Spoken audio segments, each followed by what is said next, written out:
À toi la Bonjour parole. tout le monde, c'est un plaisir de vous voir aujourd'hui dans ce deuxième webinaire et je remercie nos intervenants qui ont répondu avec aisance et avec amour à notre demande. Et je sais bien que c'est pas facile de faire un travail au mois de Ramadan, surtout après une journée de travail avec d'autres responsabilités familiales. Je les remercie, je sais bien qu'ils ont le sens de travail, le sens de aimer à faire et à partager leur savoir-faire et le savoir-être. Merci beaucoup. Voilà, Monsieur le Il y a, Président Moulay Saïd Afif qui nous rejoint. On va lui donner la parole. Ah bon, Monsieur Afif. Salam alaikum. alaykoum salam wa Alaykoum rahmatullah. salam. Je remercie encore une fois Saïmed Al-Hafidi, Madame le docteur Oujgar, pour ce webinaire avec des conférenciers de renom que je salue. Comme vous le savez, c'est important de pouvoir partager. Nous privilégions le partage avec nos amis et nos collègues. Et je tiens donc à remercier tous les participants et tous les intervenants. Et comme vous le savez, il y a beaucoup de chantiers que nous avons lancés au niveau de la SMSM. Le dernier est celui des médicaments essentiels avec ce projet, toutes les sociétés de spécialité de médecine générale, membres du conseil d'administration, y participent. Pourquoi? Parce que on veut leur expérience sur le terrain et on veut qu'il n'y ait pas de rupture de ces médicaments essentiels. Et bien sûr, un deuxième projet, une fois qu'on aura terminé ce projet-là, ça sera le projet sur les médicaments manquants indispensables. Donc, pour les deux projets, une fois que le professeur Hfiani, le secrétaire général et coordinateur du protocole, va bien sûr collecter toutes les remarques des différents présidents des sociétés, des différentes sociétés de spécialité de médecine générale. Et il y aura une réunion Zoom à distance avec l'ensemble des présidents des sociétés de spécialité et de médecine générale, membres du conseil d'administration de la SMSM, les doyens, parce que eux aussi suivent, et on a créé aussi un groupe WhatsApp avec les doyens et les directeurs généraux des CHU. Et cette réunion sera bien sûr présidée par Monsieur le directeur général de l'agence marocaine du médicament et des produits de santé et par le président de la commission médicaments essentiels au niveau de l'agence, le professeur Hassar Mohamed. Et on aura bien sûr une deuxième réunion avec les mêmes participants et on verra à ce moment-là avec bien sûr le directeur de l'agence, avec les laboratoires pour pouvoir comment avoir des solutions et avoir ces produits. Est-ce qu'il y a des laboratoires qui vont les fabriquer ici ou est-ce qu'en attendant leur fabrication, ils peuvent avoir l'autorisation temporaire parce que c'est important de bien soigner nos patients. Donc, merci encore. Et le docteur Taïb Hamdi, qui est membre du bureau de la Société marocaine des sciences médicales, qui est responsable de la communication, parce que ce, ce travail qui est, ce, ce travail qui est fait par Madame Ouchgar et Saïmad Al-Hafidi, il doit profiter à tout le monde. Et j'ai demandé à notre ingénieur informatique de le mettre sur le site WhatsApp le site, pas WhatsApp, le site de la SMSM pour que tout le monde puisse en profiter. Donc, c'est mon ami le docteur Taïb qui va continuer avec vous Et merci encore. Merci. Merci, Monsieur le Président. On sait bien que vous avez fait beaucoup de choses pour l'ASMSN et pour le citoyen marocain et aussi vous faites beaucoup de choses pour l'avenir. Il y a des projets. J'espère que on sera tous ensemble pour les accomplir. والله يوفقك. ورمضان كريم عليكم بالصحة والسلامة.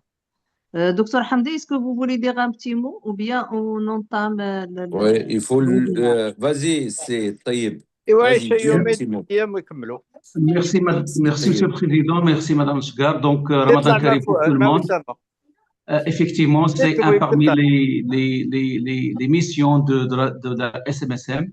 Donc, c'est de partager l'information, la connaissance parmi le corps médical sur un sujet hyper important qui est le Ramadan et santé, avec une première séance proposée. On va écouter avec plaisir ce que vont dire les experts sur la personne âgée et le jeûne du Ramadan. Madame Sgar, à vous la parole. Merci. On va commencer par la présentation de Dr Sonia Abahou, endocrinologue sur secteur privé à Rabat et présidente de la Société marocaine de diabétologie. Merci Dr Sonia pour votre implication et votre réactivité. À vous la parole.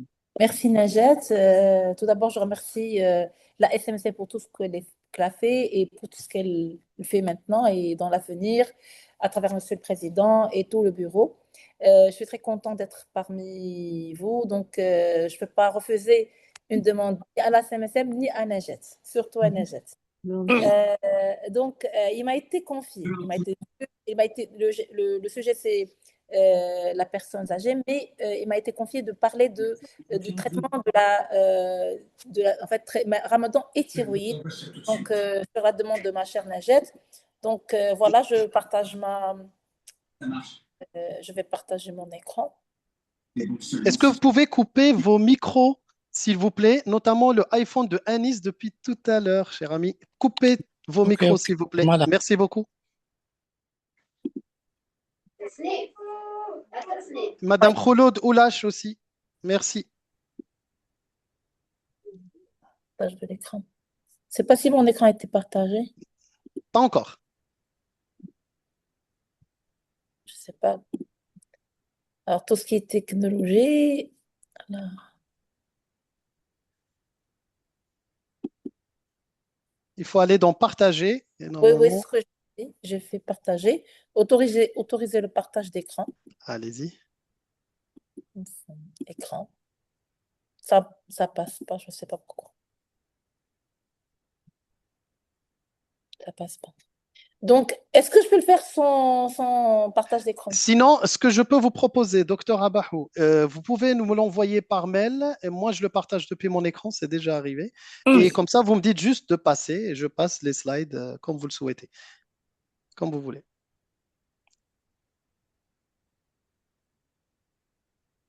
Non, on l'a perdu. Ah, elle est là toujours, docteur Abahou. Là. Alors, je vais.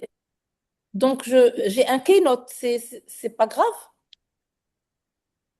Je sais pas, je vous ai proposé. Oui, je vais présenter, je vais envoyer par mail. Eh bien, écoutez, je vais vous envoyer tout de suite sur le chat mon adresse mail et vous me l'envoyez. Il n'y a pas de souci. Tout de suite.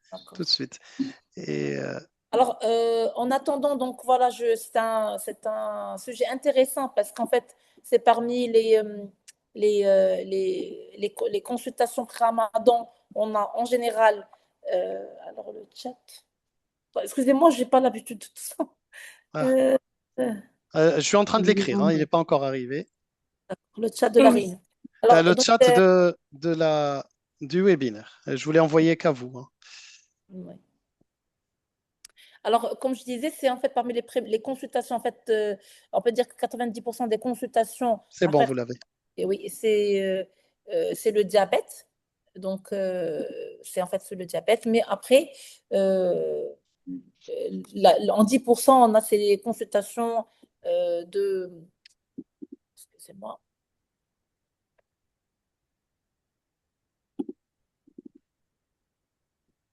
Alors, c'est là.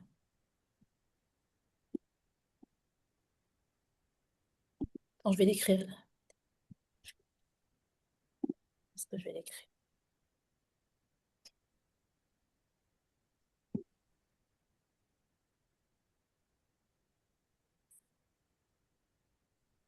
Bah, le temps que vous l'envoyez, on ne va pas laisser un blanc. Connaissant Oui, le oui, diabète, ce qu'il fait, on va dire, comme ravage dans le monde et plus particulièrement dans notre société, d'où oui. l'importance de la prévention primaire, secondaire.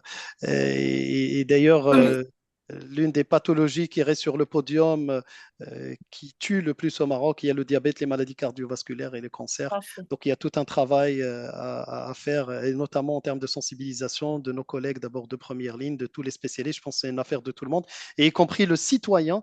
Et de plus en plus, on accompagne, maintenant, on s'appuie sur les patients experts ou les patients partenaires sur ce travail de sensibilisation, et encore plus quand il s'agit de certains moments, ou plutôt comme le jeûne du mois de Ramadan, où Oui. parfois, malheureusement, les patients sont sujets à faire des décompensations en cascade. En fait, je l'ai envoyé. Je ne sais Vous pas l'avez envoyé. si Ok, vous bah, l'avez. je vais aller et je vous laisse prendre le relais pour. Alors, effectivement, ce que je disais, c'est que parmi les consultations pré-Ramadan, c'est plus diabète et thyroïde. Surtout, est-ce que je jeûne ou pas jeûner? Parce que tout le monde a peur de. Et il y a cette notion, heureusement, parce qu'avant, il y a quelques années, plusieurs années, il y avait ce refus catégorique d'arrêter de jeûner.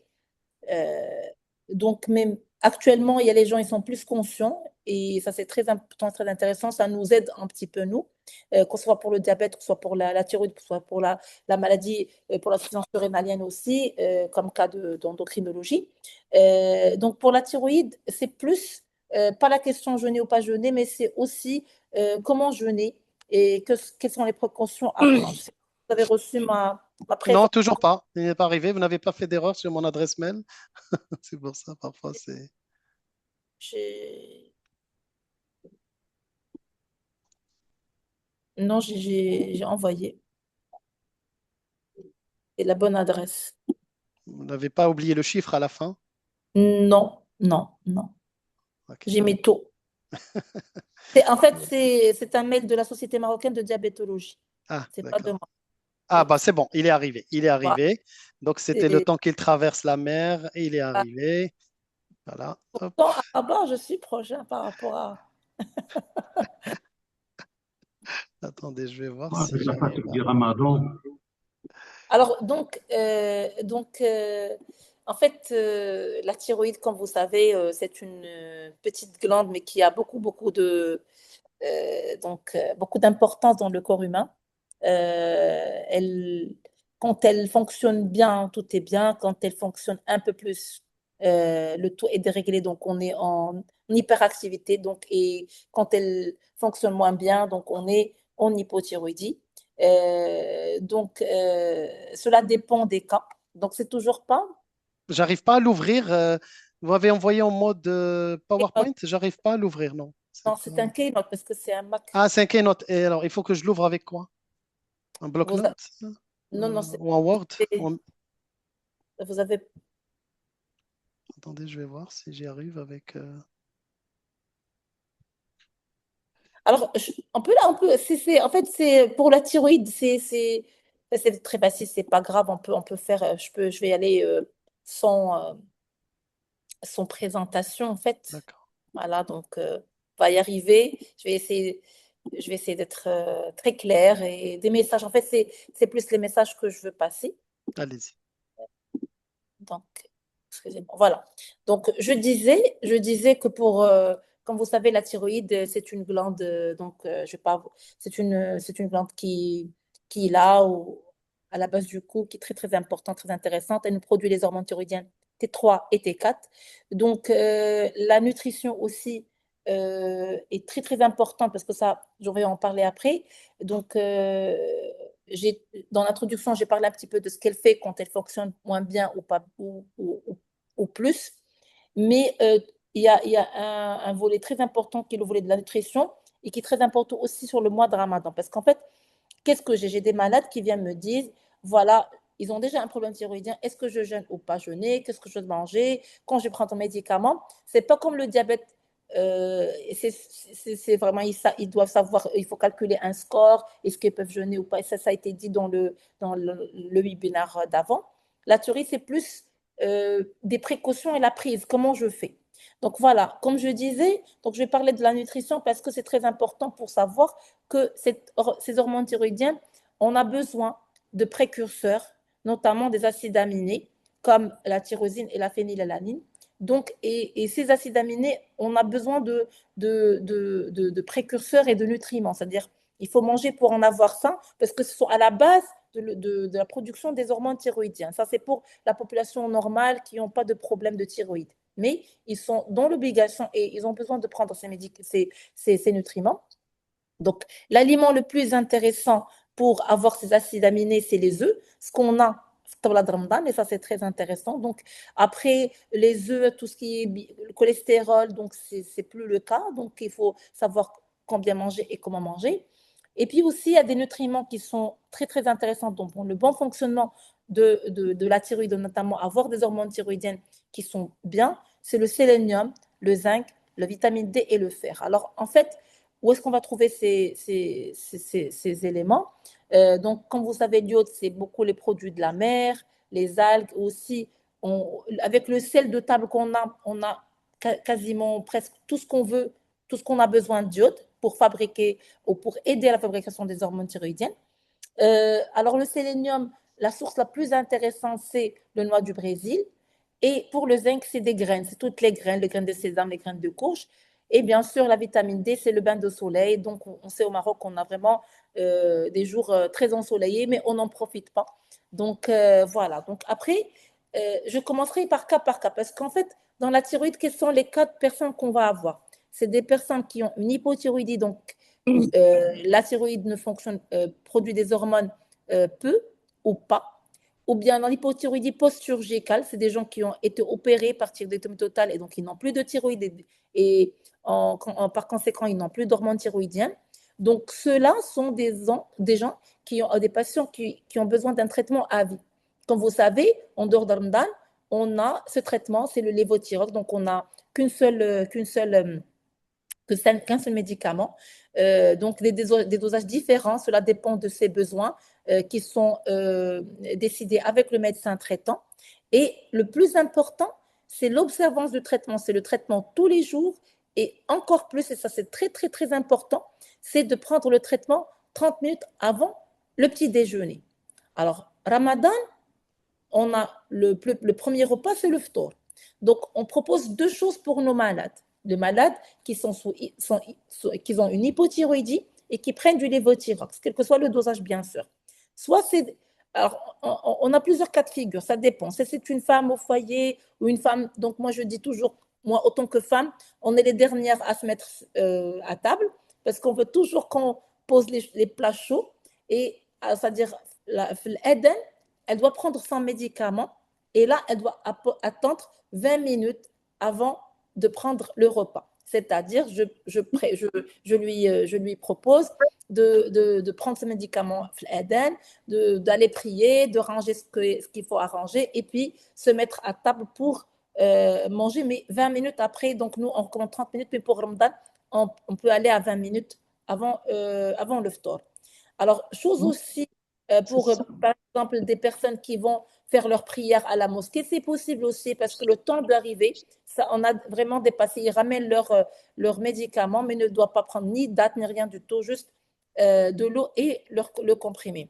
La deuxième option qu'on peut proposer, la deuxième proposition, c'est prendre le médicament, le lévothyrox. Alors, prendre le médicament. Donc,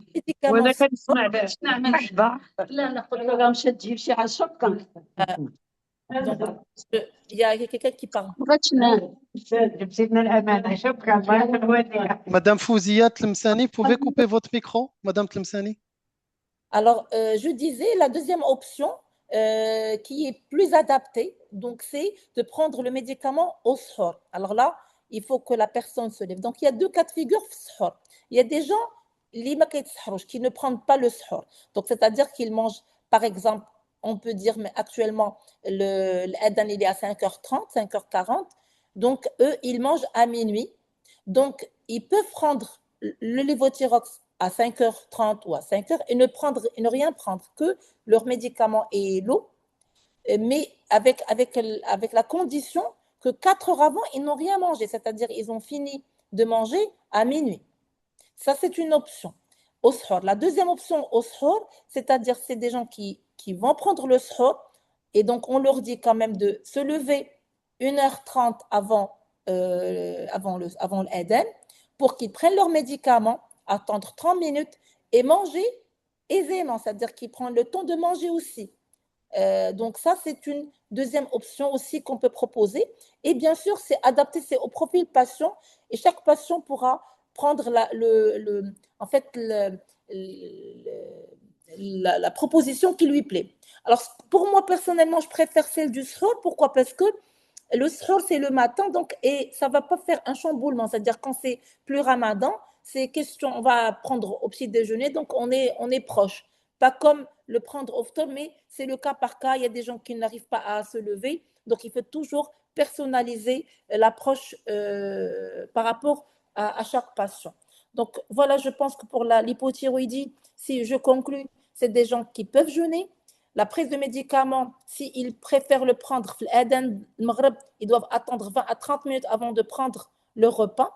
S'ils préfèrent le prendre au sahur, il faut qu'ils arrêtent de manger 4 heures avant, c'est-à-dire l'estomac doit être vide 4 heures avant, puis prendre le médicament et toujours attendre ces fameuses 30 minutes avant de prendre quelque chose.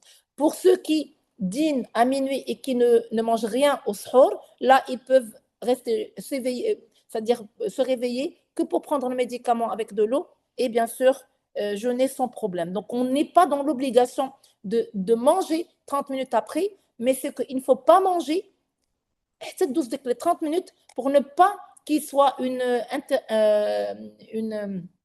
donc parce que le traitement, il n'est pas absorbé avec le bol alimentaire ou bien une diminution de l'absorption. Donc, pour l'hyperthyroïdie, c'est quand les hormones sont sécrétées par excès.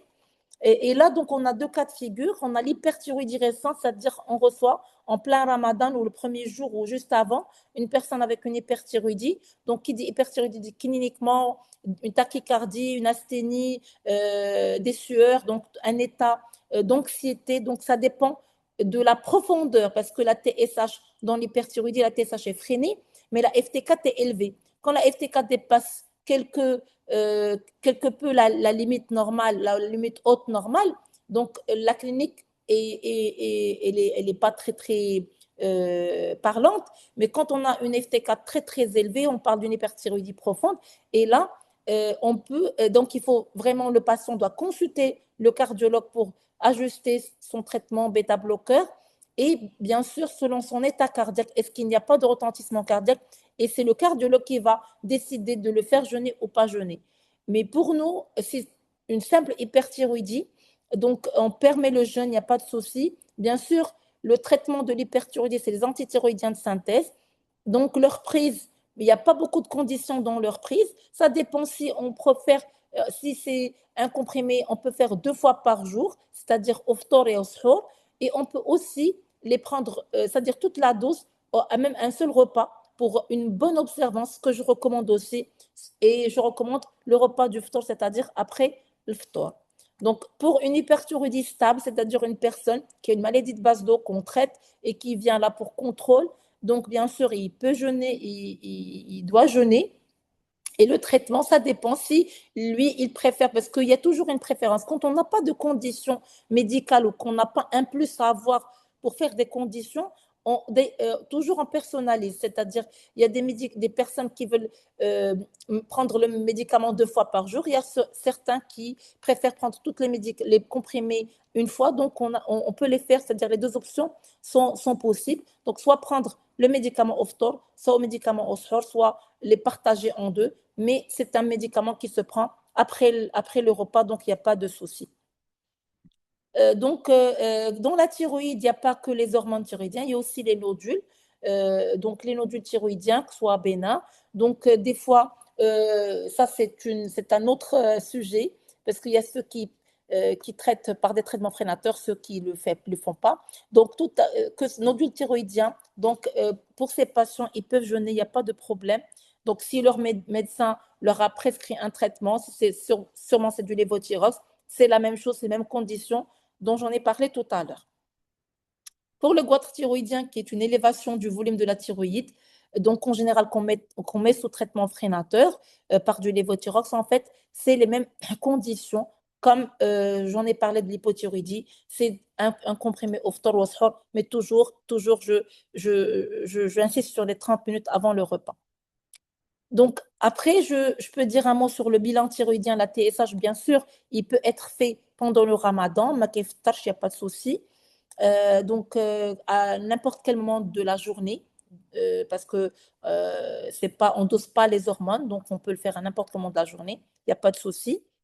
Et voilà, donc je vais terminer par quelles sont les précautions à prendre pour les personnes qui prennent les lévothyrox. Donc, il faut toujours être observant, le prendre tous les jours, attendre les 30 minutes, l'option qui convient aux patients pour qu'ils nous permettent cette observance thérapeutique. Parce que si jamais on tarde, on fait pas les 30 minutes, on aura une TSH après qui est élevée. Et ce n'est pas qu'un chiffre, mais c'est un état. Quand on a une hypothyroïdie, quand la TSH est augmentée, la personne donc est asthénique, elle est fatiguée. Et du coup, tout ça, on le fait pour que la personne qui a un problème de thyroïde passe un ramadan en bonne santé, agréable, avec toute une énergie pour faire tout ce qu'elle a à faire en tant que musulmane. Donc, il y a des choses à éviter. Le repas qui suit la prise du lévothyrox, notamment le pamplemousse, prendre un pansement gastrique, il faut essayer d'espacer, c'est-à-dire si on prend le lévothyrox au ftor, il faut prendre au sahur. Si on fait le contraire, c'est-à-dire au repas, c'est-à-dire il faut vraiment espacer. Aussi, éviter de prendre le café parce que tout ça diminue l'absorption. Alors, si jamais la personne, c'est-à-dire au sahur, elle prend un café, donc je recommande de prendre lévothyrox 1 heure avant le repas. C'est-à-dire si elle veut prendre le café, le jus, elle doit le prendre 1 heure avant de prendre ce repas où il y a ces aliments.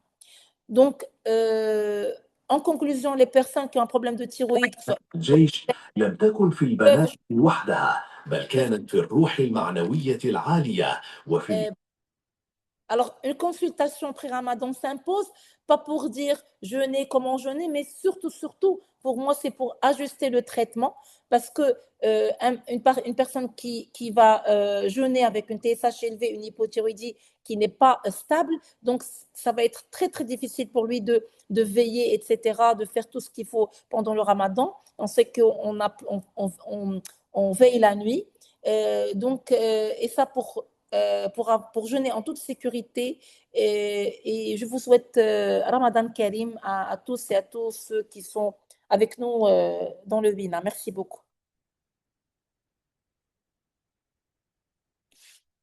Merci, docteur Sonia, pour ces informations qui sont intéressantes parce que le problème de la thyroïde, c'est un problème qu'on voit chez une majorité des femmes, surtout au Maroc, et qui toujours, elle pose la question, est-ce que je jeûne? Et si je jeûne, à quel moment je dois prendre mes médicaments?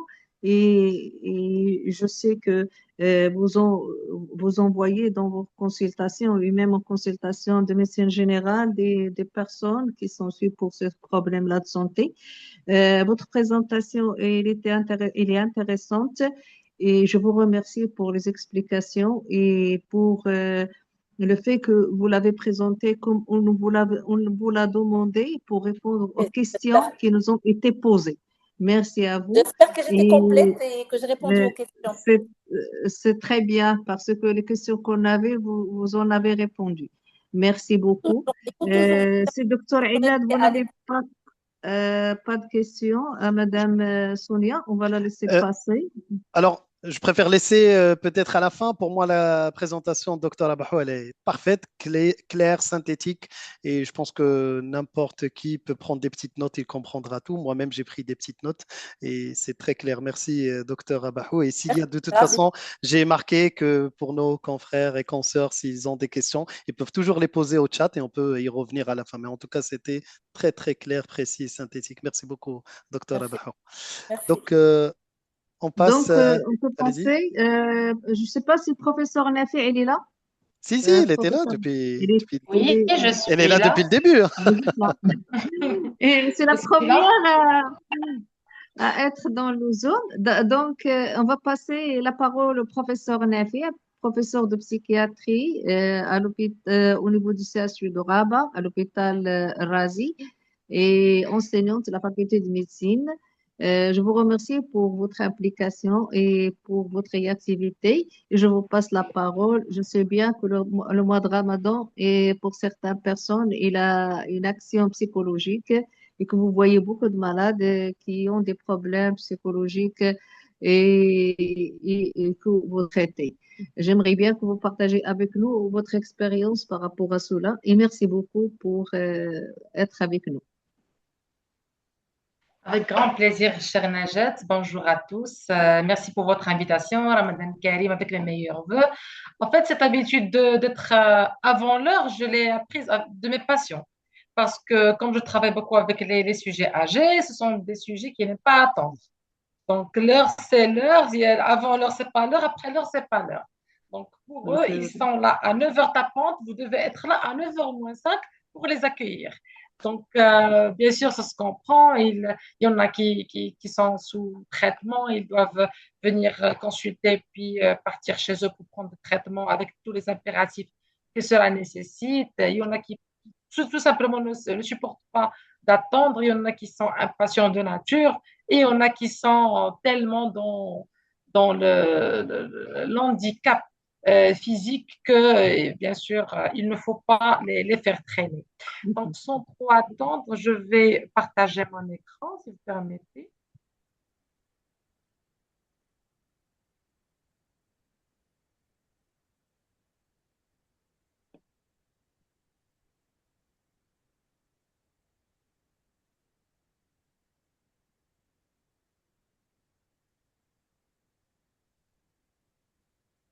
Voilà.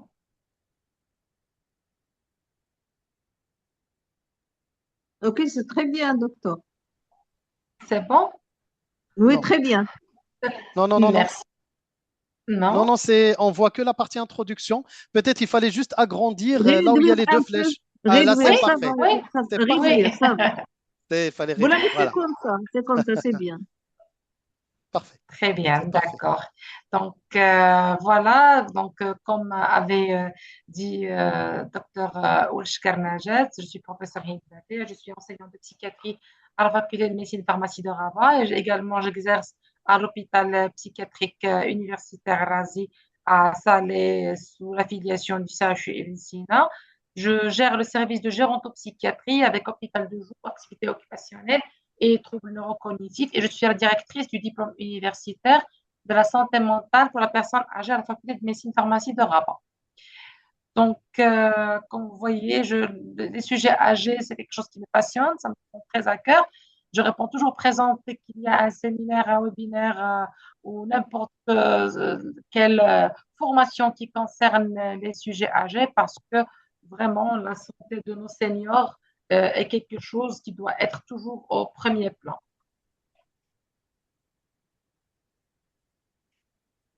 Donc, la santé des personnes âgées est un enjeu majeur de santé publique, bien sûr, qui requiert une approche qui est holistique, globale, intégrative, et ça va inclure bien sûr la prévention, le maintien du bien-être mental et physique, ainsi que l'accès aux soins qui doit être adapté aux besoins spécifiques de nos seniors. Bon, à l'échelle mondiale, l'OMS dit que la proportion des personnes âgées de 60 ans et plus passerait bientôt, ça veut dire en 2050, à un pourcentage qui est très important, qui est de 22%. Et au niveau national, donc sur les projections du Haut Commissariat au plan, le rapport de l'effectif des personnes âgées rapporté à celui des jeunes, il va dépasser les 142% durant la période de 2014-2050. Et bien sûr, il faut savoir que c'est un sujet qui demeure essentiel et absolument déterminant pour l'avenir de nos sociétés. Et à mesure que notre population vieillit, il y a un constat qui s'impose. La souffrance psychique des aînés reste trop souvent invisible. Ils ne parlent pas, ils ne rapportent pas, ils ne se plaignent pas. Ils ont appris à être patients beaucoup plus que notre génération, certes. Et donc, on considère encore à tort que vieillir signifie forcément décliner, se résigner, accepter la tristesse comme un destin. Mais il faut le savoir et il faut y croire, c'est vieillir que ce n'est pas renoncer. Et la santé mentale n'a pas d'âge. Donc, ceci est très important à retenir. Et bien sûr, l'enquête du Commissariat au plan de 2018 avait dit que presque la moitié des personnes âgées de 60 ans et plus déclarent avoir une difficulté limitant leur activité quotidienne. Et ce qui m'a choqué, c'est le même constat a été fait l'année précédente avec forte différenciation de sexe. Les femmes sont plus dans l'incapacité d'effectuer leurs tâches quotidiennes plus que les hommes à un âge avancé. Par contre, en Chine, 62,7% des sujets âgés de 64 ans, soit la même tranche d'âge, restent actifs. Donc, vous voyez, 62% des sujets âgés actifs, c'est ça ce qu'on veut réussir aussi au Maroc de nos jours. On parle de la silver economy, on parle de pas exploiter, mais en fait tirer profit encore des expériences des sujets âgés. Par exemple, on voit clairement que des instituteurs ou des professeurs, par exemple, là, juste il y a 2 jours, j'ai reçu un professeur de mathématiques qui m'a dit, je pars à la retraite, mais il a encore beaucoup à donner. C'est quelqu'un de très compétent que j'ai connu et qui m'a enseigné au collège. Et ça m'a vraiment choqué parce que c'est une perte pour le collège, c'est une perte pour des générations à venir.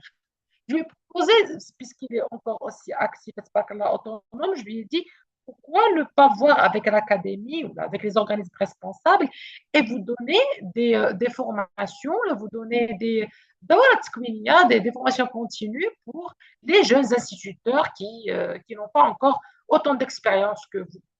Parce que vraiment, c'est dommage qu'il part à la retraite alors qu'il a encore tant à donner. Donc, ce tableau illustre clairement ce que je viens de dire. Et bien entendu, la santé mentale chez les personnes âgées, elle revêt une importance capitale, tant sur le plan amélioration de la qualité de vie, parce que le bien-être mental est primordial pour eux. Il faut leur garantir une qualité de vie optimale qui va leur permettre de mener une vie saine, active, engagée, satisfaisante. C'est pas parce qu'il a atteint 60 ans qu'il doit rester grabataire. C'est pas parce qu'il a avancé dans l'âge qu'il faut vraiment le considérer comme marginalisé ou la classer. Et il n'existe pas de santé réelle sans santé mentale. Donc c'est une évidence qui a longtemps, et trop longtemps même, été occultée. Et si aujourd'hui ça semble aller de soi, elle n'a pas toujours trouvé l'écho qu'elle mérite à mon sens. Donc la santé mentale doit, loin d'être une dimension qui est marginale, elle constitue le socle même de notre capacité à apprendre, à travailler, à marcher, à aimer, à se projeter et vivre. Donc, constater avec effroi qu'il y a des pourcentages assez importants chez les patients, par exemple, juste 60 à 74 ans, l'incapacité de se déplacer, difficulté d'élocution, les problèmes mnésiques qui surviennent, les problèmes de mémoire, la déficience auditive qui a été fortement incriminée et reconnue comme facteur de risque de la survenue précoce des démences, des troubles neurocognitifs, la déficience visuelle et tous deux, ils rompent la communication. Donc, la difficulté de communication avec autrui est fortement liée à ces 2 facteurs. Et bien sûr, ça, c'est quelque chose qui va pousser le sujet âgé à avoir recours à l'hospitalisation, à l'institution pour avoir ses soins. Et donc, investir dans la santé mentale des personnes âgées permet de réduire les dépenses de santé liées aux hospitalisations, de fait de rechute et aux soins de longue durée. Et bien sûr, ça va alléger le fardeau autant pour la société que pour l'individu et son petit entourage. Bien entendu, le sujet âgé, pour moi, la chose à évaluer en premier et mon objectif ultime de traitement et de thérapie, c'est le maintien de l'autonomie. Alors, les sujets âgés n'acceptent pas d'être dépendants. Un sujet âgé dépendant, il commence à signer son testament. Donc, maintenir l'autonomie et l'indépendance des personnes âgées est essentiel pour leur bien-être, tant sur le plan, bien sûr, physique et psychologique, et ça va permettre, bien sûr, de faire des choix personnels, vivre selon leurs préférences, comme bon leur semble. Ils n'aiment pas qu'on leur impose des choses. Et, et c'est exactement ce qui se passe dans notre société. Étant donné que, bien sûr, les parents âgés ont toujours occupé une place privilégiée au sein de notre société, la société marocaine, et malgré les profondes transformations socio-économiques et j'en passe, survenant ces dernières décennies, c'est quand même, c'est resté comme un contrat moral qui exige à chaque personne de subvenir aux besoins de ses parents, de les accompagner et durant le reste de leur vie. Et ceci, parfois, les familles, en voulant trop bien faire, ils inhibent le sujet âgé. Tu ne dois pas faire ceci, tu dois faire cela, mange ceci, arrête cela. Et le sujet âgé n'aime pas ça, il n'accepte pas ça. Il le vit vraiment de manière très péjorative, très négative, et ça retentit directement sur son estime de soi. Donc, la prévalence des maladies chroniques chez les personnes âgées, bien entendu, elle est croissante vu plusieurs facteurs. Déjà que le vieillissement s'accompagne d'altérations cognitives qui posent la question du continuum entre le vieillissement normal et la démence, parce que pas n'importe quelle personne vieillit de façon normale et pas n'importe quelle façon, personne vieillit je dirais, est atteinte dans les années qui suivent d'un trouble neurocognitif majeur ou d'une démence. Et donc, étant donné que la prévalence des démences augmente avec l'âge, il faut distinguer chez les patients de plus de 60 à 70 ans entre situation normale, altération cognitive plus importante que la norme, évolutive ou non, ou une démence débutante.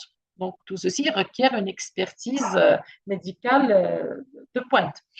Et donc, quand on parle du vieillissement, automatiquement, on doit parler d'homéostasie physique parce que les fonctions rénales, cardiaques, pulmonaires, musculaires, endocriniennes, pour que Dr Abahoum diminue avec l'âge au fil des années, et ça, c'est un constat qui est fort désagréable et mal vécu par le senior. Donc, il le perçoit très, très mal. Il ne comprend pas pourquoi il n'a plus la force de monter les escaliers, pourquoi il n'a plus la force de jouer avec ses petits-fils, pourquoi il n'a plus la force de marcher comme il avait l'habitude, pourquoi il n'a plus la force de jardiner dans son petit jardin. Et donc, ça retentit vraiment très négativement sur son estime de soi et sur sa qualité de vie. Et donc, bien entendu, quand on dit vieillissement, on dit aussi modification pharmacocinétique, modification pharmacodynamique, les capacités diminuent avec l'âge. Dès qu'on parle de survenue de fragilité, on veut parler de perte de poids, amaigrissement, déshydratation, sensation d'épuisement, diminution de l'activité physique, diminution de la force de préhension, etc. Il n'y a pas que l'homéostasie physique, il y a aussi l'homéostasie psychique. Si vous vous demandez pourquoi je vous parle de tout ça, c'est parce que l'année dernière, j'avais comme question appréhender le jeûne chez la personne âgée. Et il y avait beaucoup de questions ciblées sur le pourquoi du comment. Non seulement j'ai répondu à beaucoup de questions, mais j'avais vu que l'audience était fortement intéressée par cette résistance du sujet âgé à vouloir jeûner à tout prix. Et c'est pour ça que j'ai proposé à Madame Dr Najet de justement orienter ma présentation de ce sens. Donc, l'homéostasie psychique, bien sûr, accompagne étroitement l'homéostasie physique et les capacités d'adaptation diminuent avec l'âge. Et donc, c'est quoi l'adaptation? Elle implique une restructuration cognitive pour gérer la détresse émotionnelle, incluant la recherche de soutien, l'acceptation et l'utilisation de l'humour. Et c'est une réaction face à la perturbation de l'équilibre. Donc, quand on parle d'adaptation, c'est une situation jusque-là non expérimentée ou non vécue qui s'impose au sujet et qui le contraint à prendre des mesures et qui doit même changer le cours de sa vie pour qu'il s'adapte et pour qu'il s'acclimate avec la condition nouvelle. Bien entendu, c'est un processus par lequel l'individu ajuste ses pensées, ses émotions, ses cognitions, ses comportements pour faire face à de nouvelles conditions comme au stress ou à des événements critiques, soit un deuil, soit une maladie, soit des changements de n'importe lesquels, y compris les changements homéostatiques. Donc, elle vise à maintenir l'homéostasie psychique en utilisant des mécanismes de défense ou de coping. Donc, c'est quoi les mécanismes de défense ou de coping? Donc, on va en parler tout de suite. J'ai pris, comme on est au mois sacré de Ramadan, j'ai pris l'exemple du Ramadan. Donc, ça revêt une importance capitale pour les musulmans, particulièrement pour les seniors. Parce que les musulmans cherchent à grandir spirituellement et à renforcer leur relation avec Allah. Et on sait très bien que si je dis surtout les seniors, je ne dis pas que les jeunes sont moins pratiquants, loin de là. Mais généralement, les personnes retraitées sont ceux qui rejoignent, mais ce sont ceux qui prennent l'initiative, qui vont qui ont recours aux mosquées, qui ont plus de temps pour partir aux mosquées, écouter des prêches, écouter des formations religieuses, etc. Et donc, bien entendu, ces actions intentionnelles revêtent d'une très grande importance pour eux et c'est pour ça qu'ils refusent de rompre le jeûne en cas de maladie ou l'incapacité qui justifie cette rupture de jeûne. Et ils vont vraiment percevoir cette contrainte comme d'une manière particulièrement intransigeante. Ils ne vont pas accepter. Les sujets âgés que je reçois en consultation, ils me disent je dois absolument soit arrêter le traitement, soit le prendre en une seule fois parce que je dois jeûner. Même s'il prend par exemple en deux prises, soit le matin et le soir, il peut très bien le prendre au ftour et au suhour, mais il veut jeûner à tout prix et pour lui, les médicaments, notamment les psychotropes, ne vont pas lui permettre d'effectuer la prière de Fajr avec une bonne vitalité, il va être fatigué, il va être sédaté, il ne va pas pouvoir se lever, etc. Et donc, pour expliquer ceci par le fait que sur le plan psychologique, comme au plan physiologique, l'adaptation à des situations jusque-là non vécues ou à des stress excessifs est réduite. Et donc, ils vont résulter une phobie de la nouveauté. Ils appréhendent la nouveauté. C'est ce qu'on appelle le misonéisme et une certaine rigidité de caractère. On sait très bien que les sujets âgés, ce sont des personnes qui refusent de changer de point de vue. Ils n'admettent jamais qu'ils ont tort. Et il y a une certaine rigidité de caractère, surtout s'ils occupaient des postes d'autorité dans leur ancien actif. Et donc, cette résistance au changement, malgré la mise en danger du pronostic vital, il te dit, Anna ne me dit pas, prends tes médicaments, non, vous ne devez pas jeûner, vous allez être déshydraté, vous êtes dénutri. Moi, je jeûne, point final, je refuse toute discussion là-dessus. Et donc, quand on a parlé des stratégies de régulation ou d'adaptation tout à l'heure, ou stratégies de coping, on peut distinguer trois types.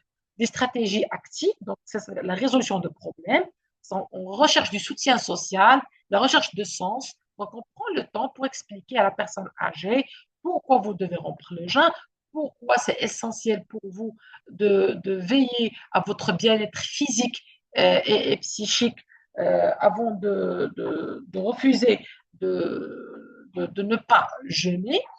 Et c'est à travers la discussion et le contact que s'établit cette relation de confiance et cette alliance s'améliore et donc vous gagnez en autorité pour la personne âgée et bien sûr ils adoptent en quelque sorte si je puis dire les bonnes conduites.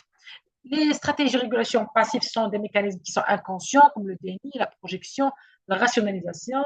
Moi, je jeûne, mes parents ont jeûné, mon grand-père avait 90 ans, il jeûnait, jamais rien ne leur est arrivé. Ne me dites pas maintenant, non, parce que Ramadan, il faut que je l'été, il faut que je rompe le jeûne. Je ne veux rien savoir, rien ne va m'arriver. Moi, je ne veux pas partir en enfer. Suradaptation, c'est quand on efface ses propres besoins pour se conformer excessivement aux attentes d'autrui. Et là, c'est difficile avec la personne âgée parce que ses propres besoins passent avant tout, je dirais même ses propres principes. Et donc, parmi les facteurs de réussite de l'adaptation, il y a les traits de personnalité. Donc, quand on a un patient qui est optimiste, qui a un bon degré de résilience, qui est prêt à reléguer ses envies au second plan et faire de la contrainte médicale une priorité, donc ça, l'adaptation peut se faire. Les expériences passées, les succès antérieurs renforcent le sentiment de compétence pour les défis futurs. C'est comme, par exemple, quelqu'un qui a travaillé et qui a réussi son examen. Et donc, cette réussite va alimenter dans un cercle vertueux sa motivation et la motivation va permettre de réussir, etc. Et l'environnement, bien entendu, la qualité du soutien social et la lutte contre la violence psychologique et l'agisme et faciliter l'accès aux ressources. Ce sont trois points essentiels quand on parle d'une adaptation qui est réussie. D'accord. Et si ça ne marche pas? Et si ça échoue? Eh bien, il y a des troubles qui peuvent survenir causés par une humeur dépressive parce qu'il sait que il ne doit pas jeûner, par exemple, il est mondialisé ou là, il a une maladie chronique qui l'empêche de jeûner et donc il ne va pas vivre pleinement le Jawr Ramadani, il ne va pas vivre pleinement le Ramadan comme il se doit pour lui et donc il va sombrer dans une dépression, il va développer une anxiété, des crises d'angoisse aiguë, il peut même adopter des comportements qui sont inadaptés. Généralement, dans les 6 mois qui suivent le changement, ça veut dire qu'il a si le jeune cette année, eh ben, l'année d'après coïncide avec une contrainte médicale qu'il vient de découvrir. Généralement, il y a des comportements régressifs et inadaptés qui surviennent, et aussi les troubles de sommeil. Les troubles de sommeil, c'est très important d'en parler. Parce que tout simplement, chez la personne âgée, il y a des particularités dans le sommeil et on a jusqu'à 42% de consultants qui se plaignent de troubles de sommeil, voire d'insomnie totale. Et plus souvent, c'est dû aux comorbidités médicales, neuropsychiatriques, et ça va retentir directement sur la qualité de vie, la morbidité, la mortalité, avec une majoration, bien entendu, des symptômes sous-jacents dépressifs, anxieux et j'en passe. Et bien sûr, les chutes des troubles cognitifs vont aggraver le tableau en dehors de la prise de psychotropes.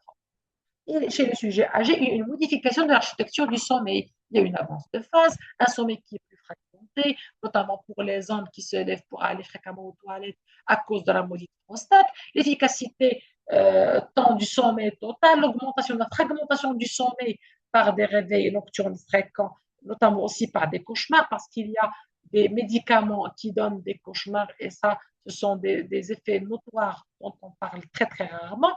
Les durées du sommeil long, profond et du sommeil paradoxal qui vont diminuer aussi avec l'âge. Et c'est le sommeil paradoxal qui permet je dirais la restitution du stock des hormones et de plein de substances dont le cerveau a besoin. Et bien sûr, une somnolence diurne, une fatigue qui les cloue au lit le matin et donc bonjour l'insomnie le soir. Et donc, pour parler de bonne prise en charge, et on veut optimiser la prise en charge, il faut adopter une approche qui est structurée.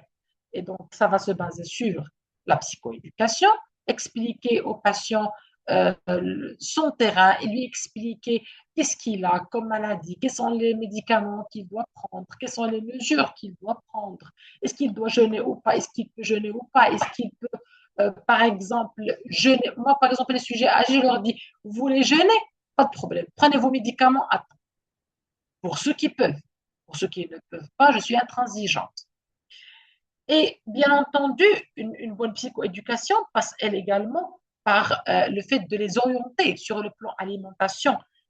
L'alimentation équilibrée est essentielle pour maintenir une bonne santé, un bon actif pour les personnes âgées. Ça va renforcer le système immunitaire à fournir l'énergie nécessaire pour les activités quotidiennes, prévenir les maladies chroniques, les nutriments essentiels, les vitamines, les minéraux jouent un rôle absolument crucial dans le maintien de la santé globale et le bien-être. Pardon? كونتيني Donc, بروفيسور غير شي واحد اللي دخل d'accord. Donc, beaucoup de personnes. Je Il n'y a parle pas de souci. Donc, beaucoup de personnes âgées n'adoptent pas de bonnes pratiques nutritionnelles. Pourquoi? Ben, parce que le comportement alimentaire des personnes âgées, il est modulé de manière très complexe. Il est influencé par plusieurs facteurs sociologiques, psychologiques, environnementaux.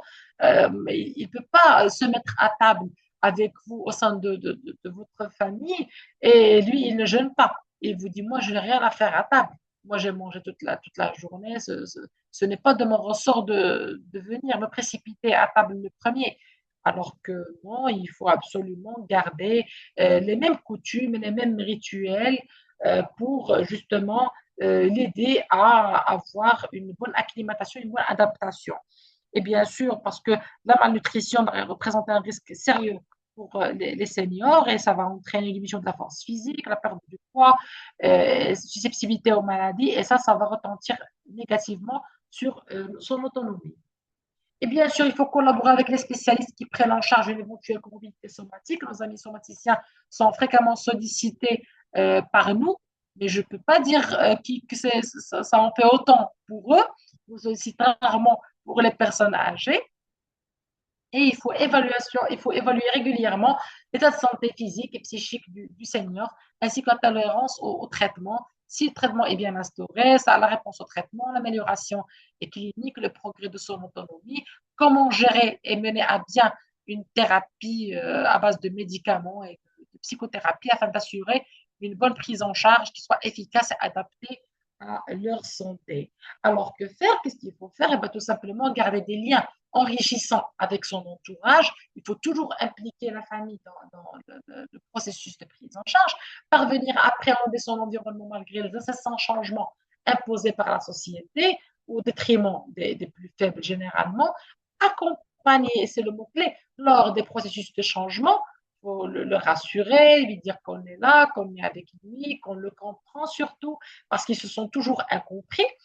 Préparer psychologiquement la personne à s'adapter à son nouveau statut de santé parce que pour lui, les comptes, il évoque toujours avec amertume la nostalgie du temps passé, alors que maintenant, le Hajj, vous avez 85 ans, c'est de nouvelles mesures qui s'imposent, vous n'avez plus la force d'un gaillard. S'adresser à un psychothérapeute pour travailler sur les stratégies de coping au cas où nos confrères butent sur cela. Et bien sûr, il est d'une importance capitale de soutenir socialement et psychologiquement. Et justement, c'est le fait que le soutien social et psychologique joue un rôle crucial dans le bien-être et contribue à la santé mentale et physique des personnes âgées, raison pour laquelle que la gérontopsychiatrie s'impose alors comme une discipline essentielle qui, à la croisée de la médecine, les sciences humaines, le lien social, pour garantir la dignité, la qualité de vie, la citoyenneté pardon, à nos aînés. Et d'ailleurs, en 2010, elle a été reconnue officiellement comme importante pour le bien-être des seniors, avec une nécessité d'un réseau. En 2015, il y avait une augmentation des programmes de soutien psychologique pour justement améliorer la santé mentale et l'accès aux soins. En 2020, il y avait l'intégration des services santé mentale dans les soins aux personnes âgées, avec bien entendu toutes des réaménagements qui ont pris en compte la santé et l'avancement dans l'âge des seniors. Et bien entendu, il y a des stratégies pour améliorer la santé des personnes âgées, non seulement programmer des exercices réguliers, bien sûr, selon ce que permet la santé physique, les ateliers de nutrition adaptés parce que la dénutrition et la malnutrition sont des gros qui quittent la santé du sujet âgé. Et aussi, il faut parler de l'hôpital de jour de gérontopsychiatrie, par exemple celui que je gère ici à l'hôpital. Il prend une capacité litière de 20 personnes pour le sujet âgé. Et là, ils peuvent bénéficier d'activités occupationnelles, ce qui permet stimuler leur connexion cérébrale, de faire de la remédiation cognitive, de la stimulation cognitive, des ateliers qui sont pensés justement pour améliorer leur prise en charge qui doit être globale, tant sur le plan médico-psychosocial, réhabilitation, adaptée à chaque situation, parce que les incapacités sont souvent un facteur accélérateur de glissement vers la fragilité et la perte d'autonomie, surtout quand elles sont combinées à des événements aigus, les chutes qui sont un incident qui est très très important dans la vie des sujets âgés et qu'il faut prévenir, les intoxications, les accidents cardiovasculaires, etc. Et donc, comme conclusion, ben, la santé des personnes âgées doit être une priorité pour assurer leur bien-être général. Il faut accepter leurs changements, les rassurer, les accompagner, les soutenir. Il faut aussi affirmer que l'importance de la santé mentale, c'est affirmer notre volonté de bâtir une société plus juste, plus solidaire, plus attentive à ceux qui ont perdu de leur force. C'est rappeler que derrière chaque souffrance psychique, il y a une personne qui mérite écoute, respect et soin. Et enfin, c'est aussi, à mon sens, faire le choix d'un avenir où nul ne sera laissé de côté. Et je vous remercie. Merci beaucoup, professeur Nafir, pour cette présentation qui a mis le point sur cette problématique de vieillissement de la population dans le monde et aussi au Maroc. Et la nécessité de se préparer pour faire face à cette population qui va être de 1 sur 4 aux années 2050 d'après les statistiques. Oui, et certes, c'est nous, c'est notre famille, c'est notre génération, et donc il faut bien se préparer et il vaut mieux, comment dire, prévenir que guérir. Et parmi les choses les plus intéressantes, c'est surtout de ne pas les priver, les personnes âgées, leur demander d'arrêter toute activité. Il faut leur garder la main dans la famille, la présence, parce que cela, comme vous l'avez bien dit, ça va retentir sur leur physiologie et sur la psychologie et qui va aggraver le déclin psychologique. Oui, c'est vrai. Je vous remercie et je souhaite faire une autre prochainement un autre webinaire concernant la problématique de la gériatrie au Maroc. Et j'espère que Dr Hafidi sera en accord avec moi parce que lui aussi, c'est un gériatre et connaît bien cette question-là. Docteur Ahmed, est-ce que vous avez quelque chose à dire? Non, je tiens tout d'abord à féliciter ma consoeur, Dr Nafé, pour son excellente présentation et surtout d'avoir fait un déroulé, parce que moi, je disséquais un petit peu sa présentation en tant que gériatre, de faire la part des choses entre un vieillissement physiologique et un vieillissement pathologique, et surtout mettre de côté tout ce qui est préjugé, et surtout mettre l'accent aussi sur l'acculturation. Et je pense que l'acculturation, elle commence par nous, d'abord, professionnels de santé, et dire que quand on a en face de nous une personne âgée, donc elle est un vieillissement physiologique, c'est un sujet. Quand elle a un vieillissement pathologique, c'est un autre sujet. Et encore plus quand il s'agit d'une maladie mentale, puisque au même titre d'une maladie physique, je pense qu'on doit mettre tout le paquet pour d'abord dépister, identifier, accompagner. Et vous l'avez bien mis l'accent sur l'accompagnement aussi bien du patient que de son environnement, parce qu'il il est inconditionnel dans sa prise en soin. Un mot qui m'a beaucoup fait plaisir, professeur Neu, c'est la psychoéducation. Je pense qu'on a beaucoup à faire, et je pense des deux côtés, des deux rives, sur la partie psychoéducation, accompagnement, et très très tôt. Et je pense que là, c'est plutôt une responsabilité collective, et c'est pas que les professionnels de santé. Là, pour le coup, c'est les décideurs, c'est le manager. Je pense que c'est une affaire de tout le monde, sur ce travail de psychoéducation qui, parce que parfois, ça nous permet de revenir à l'essentiel parce que de plus en plus, on est sur une médecine de technicité, une médecine qui plutôt va agir quand il y a de la maladie, alors que quand il y a en amont, ben non, on peut ne pas tomber malade parce qu'on a mis les éléments, on a pu détecter, dépister et pas mis sur le compte d'un mot qui dit bah, il est âgé. D'ailleurs, souvent le mot le plus réducteur, Rahir Kber, voyez. Donc ça, je pense que ce type de webinaire permet un petit peu de partager les connaissances. On aimerait bien partir peut-être sur d'autres thématiques liées à la gérontopsychiatrie pendant longtemps, que ce soit moi avec d'autres collègues ici présents comme Malika Toufekri qui dirige une plateforme sur la partie où il y a de l'unité d'hébergement renforcé, de la gérontopsychiatrie. Et aussi, j'ai apprécié aussi parce qu'il y a aussi une confusion, la Hind, sur les thérapies non médicamenteuses et les activités occupationnelles. C'est un vrai sujet et on a cette confusion qui est très fréquente et il faut qu'on mette l'accent pour dire quand il s'agit d'une thérapie non médicamenteuse, c'est du soin, c'est une prescription, ça nécessite un accompagnement avec des vrais professionnels. Quand il y a de l'occupationnel aussi, ça a ses objectifs, mais c'est quelque chose d'assez différent quand on parle parce que je pense que votre accueil de jour, il est beaucoup plus focus sur tout ce qui est thérapie non médicamenteuse. Je l'ai visité une fois, il y a avant Covid, c'était à l'époque du professeur Jalal Choufer. C'est un magnifique centre, il y a beaucoup de personnes pleines de bonne volonté. Et je pense que main dans la main, et j'insiste aussi, d'associer, et je pense que les collègues de première ligne, les médecins de famille, la médecine de proximité, ils ont ils voient beaucoup de personnes âgées pour diverses raisons, hein, parce que souvent la douleur peut être aussi le premier motif, et peut-être un peu creuser la partie mentale, la partie cognitive, ça permet aussi de mettre le patient dans le bon circuit, professeur Nafia, parce que vous les voyez souvent, quand ils arrivent souvent, parfois, c'est les troubles du comportement avec la forme productive. Hein, vous savez, c'est elle qui dérange parce qu'il y a de l'agitation, de l'agressivité. Et les formes léthargiques, ils ne dérangent personne. Hein, vous les voyez très bien. Il est là, il est calme, il ne dérange personne. Mais je pense que ce travail-là d'acculturation, de formation et de sensibilisation, et bravo pour votre formation aussi qui existe. Je n'avais pas connaissance qu'il y en avait une à Rabat, j'avais une connaissance qui existe à Casablanca. Pourtant, je suis formé à Rabat.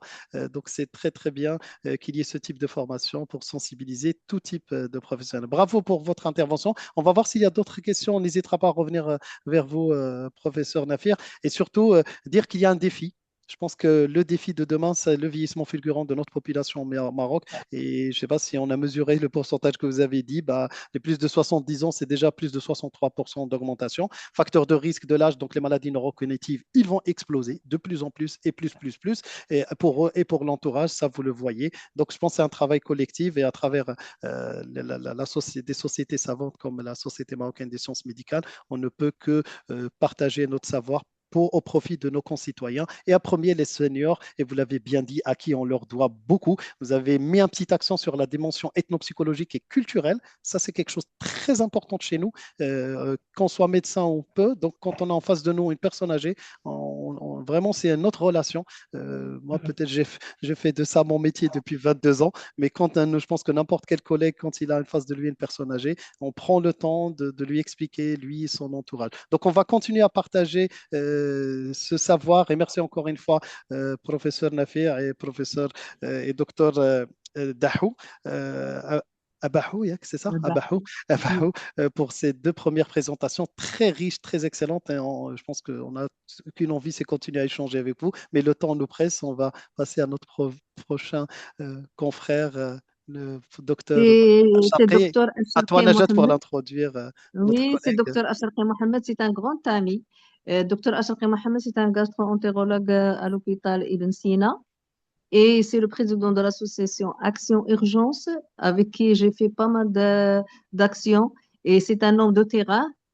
Et pendant le mois de Ramadan, je pense qu'il est sollicité beaucoup parce que on sait bien qu'on passe d'un état de jeûne complet à un état de bien manger. Et alhamdoulilah, l'État marocain pendant le mois de Ramadan, il en a de tout. Et à la fin, on termine par des problèmes de santé et des problèmes de digestion, problèmes de constipation. Et toujours, on a des gens qui posent des questions. Et c'est ces gens-là qui m'ont donné l'idée de contacter le docteur Acharqui pour qu'il soit parmi nous pour nous parler comment faire et comment réagir pendant le mois de Ramadan avec les beaux gâteaux et les beaux plats qui se préparent. À vous la parole, docteur Acharqi, et merci pour votre participation.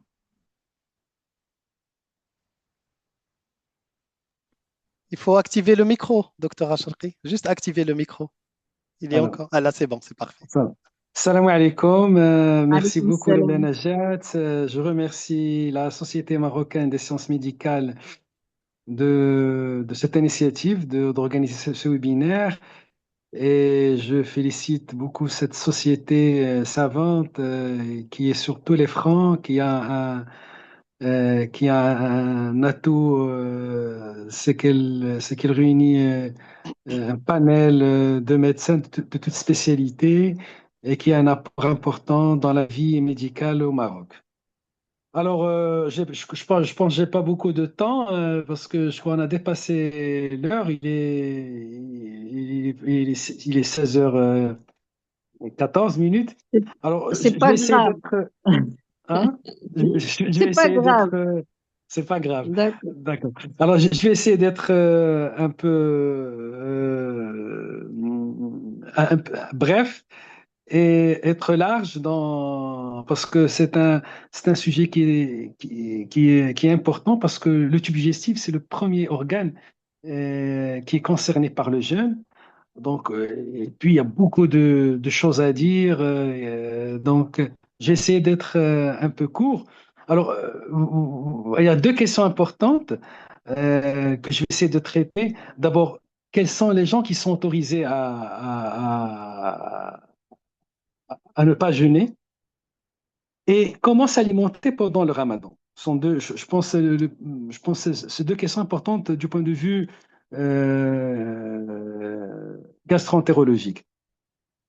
Et avant de parler de ça, je vais dire qu'il y a trois catégories de personnes euh, qui sont concernées par le ramadan.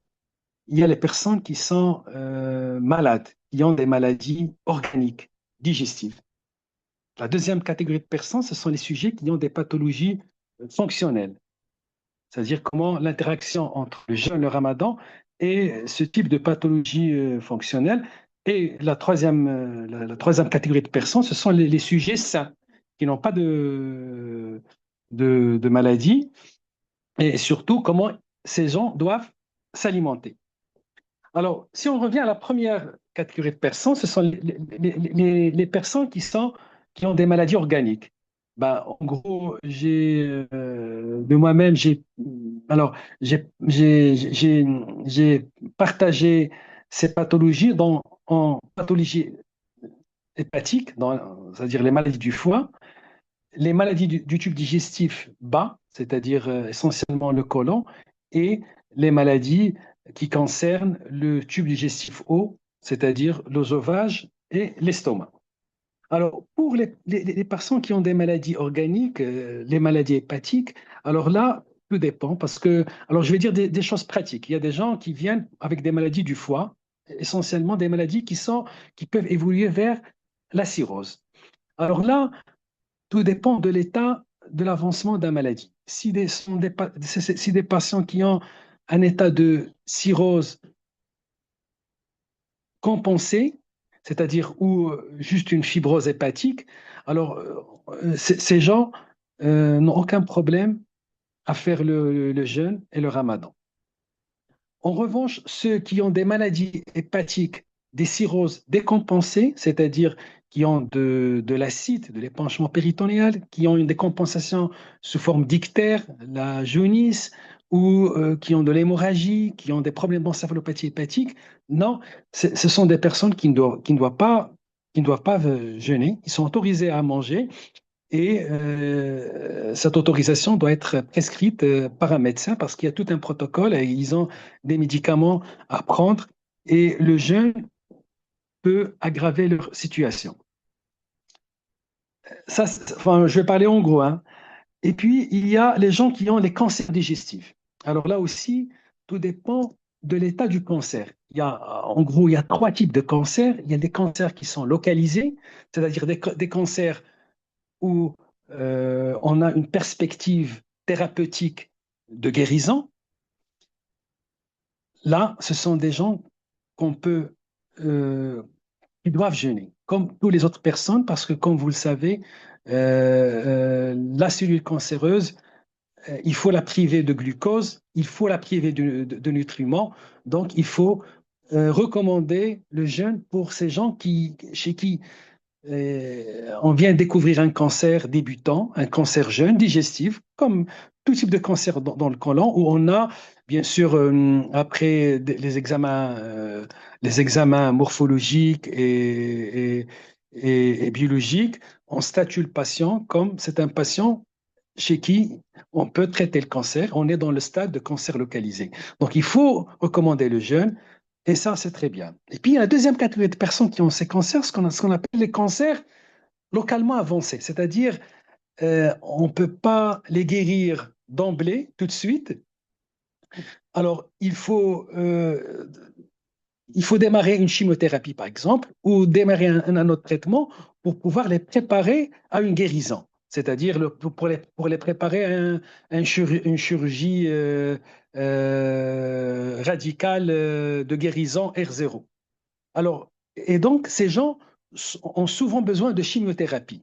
Ces gens aussi, dans plusieurs études mondiales, le jeûne, il est recommandé. Il est même dit que il y a dans des centres, il y a une étude allemande et une autre russe qui ont mis ces gens sous chimiothérapie dans une perspective, bien sûr, de guérison dans des cancers localement, localement avancés qui sont potentiellement guérissables et résécables chirurgicalement. Alors, ils les ont mis un protocole de jeûne. Ils ont vu que le jeûne faisait autant que la chimiothérapie. Donc, ces personnes, bien sûr, on peut recommander le jeûne chez ces personnes. Mais tout ça, ça dépend du bilan biologique parce que on peut balancer une chimiothérapie, le patient va faire une neutropénie, une baisse importante des plaquettes, etc. Là, c'est une autre discussion. Mais en gros, le jeûne avec chimiothérapie, c'est des personnes qui ont des cancers digestifs et qu'on est dans une perspective de guérison, de traitement curatif, on peut autoriser le jeûne. Et puis, il y a la troisième catégorie de personnes, les gens qui ont des cancers digestifs métastatiques où ils ont un OMS, un statut qui est altéré, qui dépasse, qui est au 2-3, c'est-à-dire qui sont affaiblis, qui sont amaigris, où les paramètres biologiques ne sont pas bons, ils prennent de la chimiothérapie pour prolonger la survie. Ces personnes peuvent être autorisées, bien sûr, il faut les forcer à ne pas faire le jeûne. Donc ça, c'était pour la catégorie de personnes qui ont des maladies, des cancers digestifs. Et quel que soit le cancer digestif, quelle que soit la localisation du cancer digestif, c'est-à-dire dans l'estomac, l'œsophage, le côlon, le pancréas, donc il n'y a pas de... donc en gros, c'est le même protocole de conduite chez ces personnes par rapport au ramadan. Et puis, il y a des gens qui ont des maladies chroniques du tube digestif, euh, comme, je vais dire, comme les maladies inflammatoires chroniques de l'intestin, ce qu'on appelle les MICI, la RCH ou le Crohn. Alors, chez ces personnes, la conduite, elle dépend essentiellement de l'activité de la maladie. Quand quelqu'un qui a une maladie active, un Crohn actif, c'est-à-dire on a des indices qu'on calcule, c'est-à-dire tout dépend un peu de l'état général du patient, du nombre de selles, des douleurs, de taux d'hémoglobine, il y a plein de paramètres qu'on prend en considération. Alors, quand la maladie est active et qu'il a besoin de traitements assez sérieux, parce que c'est des gens qui ont certainement ou parfois besoin d'immunosuppresseurs, d'immunomodulateurs, alors ces gens, on peut recommander de ne pas faire le jeûne. En revanche, quand ces maladies inflammatoires chroniques sont inactives ou sont stables, bah, le jeûne, il est recommandé, il est conseillé chez ces personnes. À titre d'exemple, j'ai donné la maladie, les maladies inflammatoires chroniques de l'intestin, ça peut être les pancréatites chroniques, comme ça peut être la maladie cœliaque. La maladie cœliaque, en gros, il est conseillé de faire le jeûne chez ces patients parce que, pourquoi je dis ça? Parce qu'il y a plein de gens qui viennent chez nous en consultation, ils disent, écoutez, moi j'ai une maladie, une hyperéosinophilie digestive ou j'ai une maladie inflammatoire de l'intestin, et donc je ne dois pas jeûner. Non, ils doivent jeûner, mais tout dépend de l'état de l'activité de la maladie. Cela, bien sûr, cette évaluation doit être faite par un spécialiste d'organes pour pouvoir indiquer le jeûne ou non. Mais en gros, c'est ça, ça dépend de l'état d'activité pour ces maladies inflammatoires. Et puis, il y a un troisième type de pathologie, ce qu'on appelle les pathologies fonctionnelles. Les pathologies fonctionnelles, ça veut dire que c'est des malades qui se plaignent de pathologies digestives, mais bien sûr, ils ne sont pas vraiment malades, c'est-à-dire n'ont pas de maladie organique. C'est comme les troubles fonctionnels de l'intestin, autrement dit les troubles fonctionnels intestinaux ou le côlon irritable, les intolérances au lait de vache, les intolérances au lactose, l'intolérance au gluten, les allergies. Alors, pour ces gens, il faut conseiller le jeûne. Et même le jeûne va aider essentiellement à, à détecter l'agent responsable de l'intolérance ou de l'allergie. Et même le jeûne pour les troubles fonctionnels intestinaux ou ce qu'on appelle les côlons irritables, ça peut être même un test thérapeutique parce que s'il fait attention aux aliments qu'il prend après la rupture du jeûne, il peut détecter quels sont les aliments qui sont le plus nocifs pour son corps ou son corps va interagir d'une façon exacerbée parce que in fine, c'est des maladies où le corps interagit et réagit d'une façon inappropriée, excessive. Parce que quelqu'un peut prendre, je ne sais pas, un aliment, un féculent, ou, une personne va avoir un ballonnement abdominal, une espèce de diarrhée ou un trouble de transit, et l'autre, non. Donc, pourquoi cette personne a une réaction qui est différente de l'autre alors qu'ils ont pris le même médicament? Parce que c'est une réaction qui est inappropriée de cette personne. Donc, le jeûne va pouvoir, si la personne elle est assidue, elle fait attention, parce qu'il y a des gens qui sur leur carnet, ils notent tous les aliments et avec ce qu'on appelle un marqueur d'événement. C'est-à-dire, ils vont dire, aujourd'hui, j'ai pris tel aliment et j'ai eu ça. Et j'ai eu ce symptôme. Alors, si c'est des gens qui sont très méticuleux, ils peuvent bien sûr détecter, ils vont beaucoup aider les patients, le médecin à détecter l'aliment qui n'est pas, qui cause ces symptômes. Tout ça, donc, ça concerne toutes les dyspepsies, les troubles fonctionnels, les intolérances et les allergies alimentaires. Donc, ce groupe de patients doivent jeûner. Donc, c'était en gros les indications du jeûne ou pas des différentes pathologies du tube digestif. Alors, comment on doit s'alimenter pendant le ramadan? Alors, c'est très bien dit dans le hadith. Bismillah al-Sallam, ils disent que il faut pas trop manger. كيقول لك ثلث للماء ثلث للهواء وثلث للأكل. Et on a détecté, c'est une loi qui marche très bien. C'est-à-dire, pendant la rupture du jeûne, il ne faut pas manger trop. Nous, on a tendance à la rupture du jeûne, allez, hop, tout de suite, voilà, on va manger plusieurs bols, peut-être plusieurs bols de harira, de soupe, داك الحلوى الشباكيات البريوات التمر donc il y a plein d'aliments qui sont très sucrés, plein de matières grasses, donc tout ça c'est pas bon.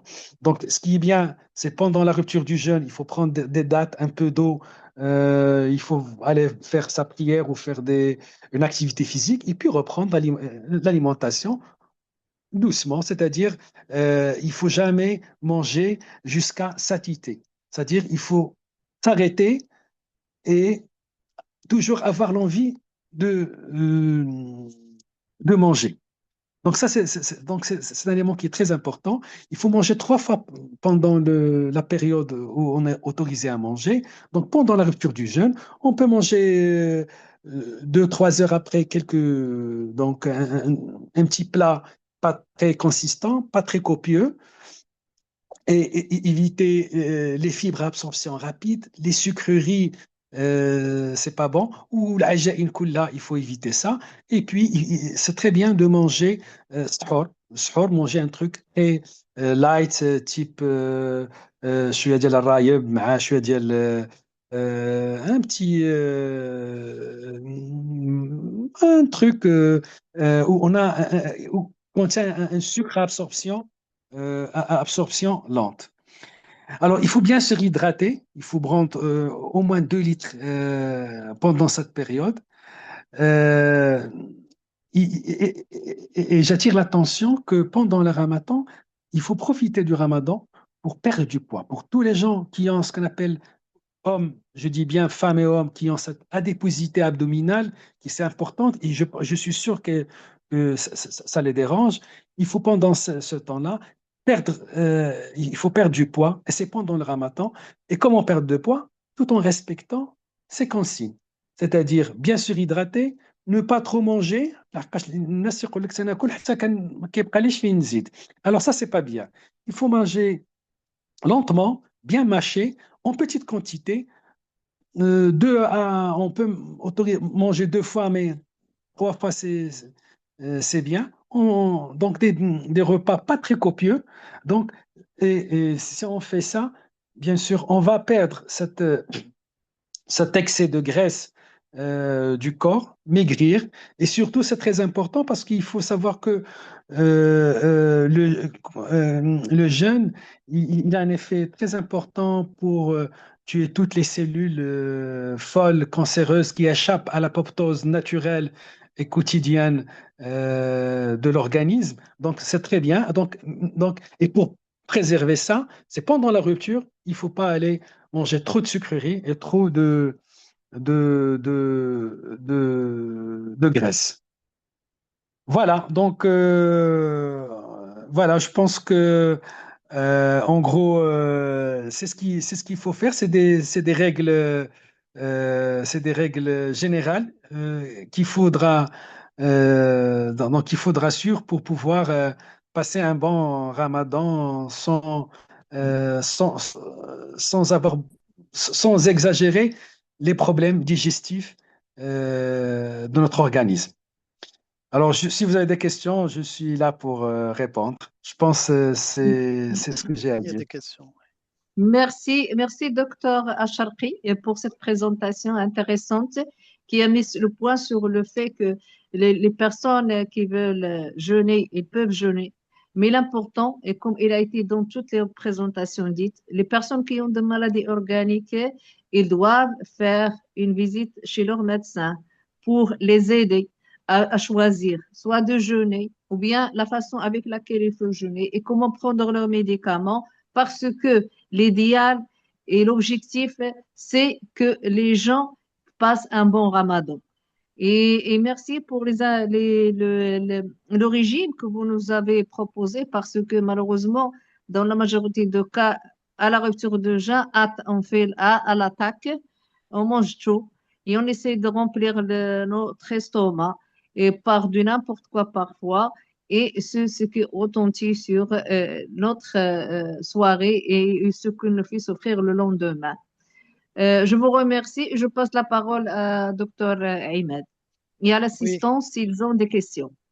oui, merci Lala Najat et puis toujours pour Dr. Acharqui. Merci pour votre présentation, chers confrères, Je c'est vous en très prie. très clair et je vais faire ma synthèse après, mais il y a des questions sur le chat.